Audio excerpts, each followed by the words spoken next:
भारताचे 11वे राष्ट्रपती doctor APJ Abdul Kalam 2002 ते 2007 या काळात आपले राष्ट्रपती होते. त्यांचा जन्म आणि बालपण तमिळनाडूमधील रामेश्वरम मध्ये गेलं. कोणती पुस्तकं तुम्हाला अतिशय आवडतात आणि तुमच्यावर त्यांचा प्रभाव आहे असा प्रश्न त्यांना एका मुलाखतीत विचारला होता. त्यावेळी त्यांनी 2 पुस्तकांची नावं सांगितली होती. एक होतं लाईट फ्रॉम मेनी लॅम्प्स आणि दुसरं होतं तिरुक्कुरल, ज्याचे कवी होते तिरुवल्लुवर. साधारणपणे 2000 वर्षांपूर्वी लिहिलं गेलेलं हे काव्य. तिरुक्कुरल या नावाचा अर्थ पाहिला तर तिरु म्हणजे पवित्र आणि कुरल म्हणजे आपण जसा दोहा किंवा ओवी म्हणतो तशी रचना.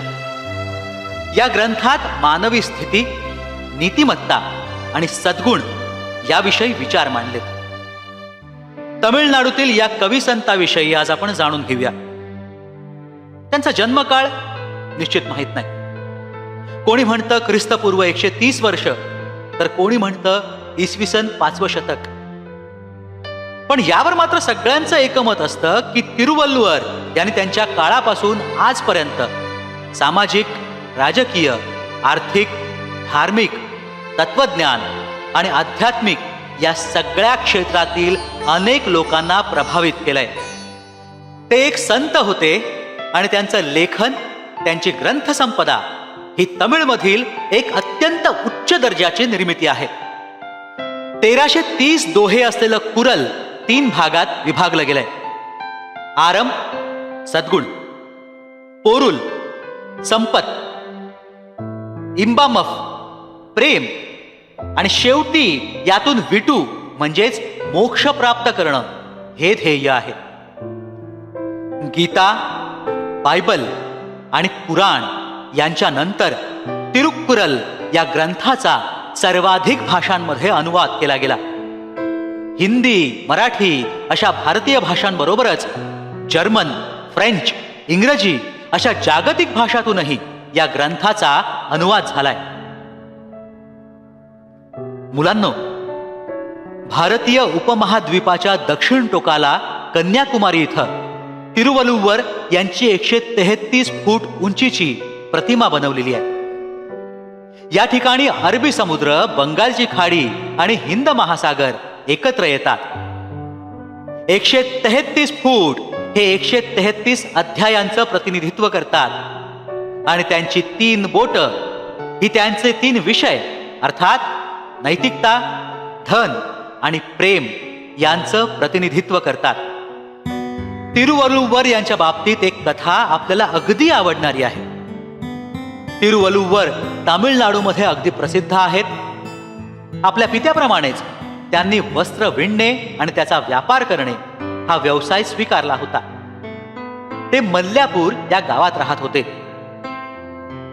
पांढरी शुभ्र दाढी आणि तेजस्वी चेहरा असणाऱ्या गृहस्थांना वस्त्र व्यापाराच्या दुकानात पाहून बाजारात आलेल्या एका श्रीमंत मुलाला प्रश्न पडला, व्यापार करणारा हा माणूस आणि साधूचा चेहरा आणि वेश ही काहीतरी ढोंगबाजी असावी. पण त्याच्या मित्राने त्याला सांगितलं, हे तिरुवल्लुवर आहेत आणि ते संतच आहेत आणि त्यांनी आपला राग, लोभ, मोह या भावनांवर विजय मिळवलाय. त्या तरुण मुलाला काही पटेना. श्रीमंत घरातील श्रीमंत मुलाचे विचार काही वेगळेच होते. त्याने ठरवले की या गृहस्थांची परीक्षाच घ्यायची. तो त्यांच्या दुकानात एक साडी घेऊन गेला. या साडीची किंमत काय असं त्यांनी विचारलं. तिरुवल्लुवर म्हणाले 4 रुपये.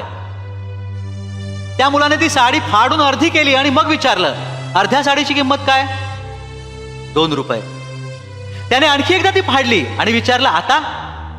तिरुवल्लुवर म्हणाले 1 रुपया. मुलाने आणखी एकदा 2 तुकडे करून विचारलं, आता या तुकड्याची किंमत किती? जराही न रागावता तिरुवल्लुवर म्हणाले 50 पैसे. हे उत्तर ऐकल्यानंतर आणि त्यांना जराही क्रोध आला नाही हे पाहून तो मुलगा म्हणाला, पण आता तर हे माझ्या काहीच उपयोगाचं नाही, मला नकोच आता.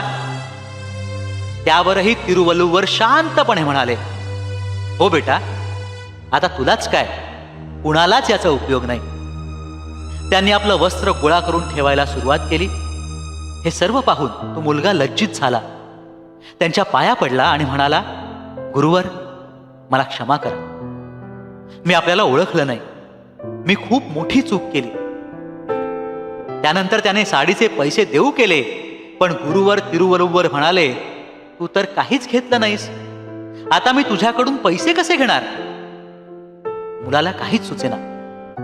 त्यावर तिरुवल्लुवर म्हणाले, या साडीचे तुकडे तुकडे करून तू नुकसान भरपाई करू शकत नाहीस. ही साडी तयार करण्यासाठी किती लोकांनी कष्ट केलेत ते माहितीये का तुला?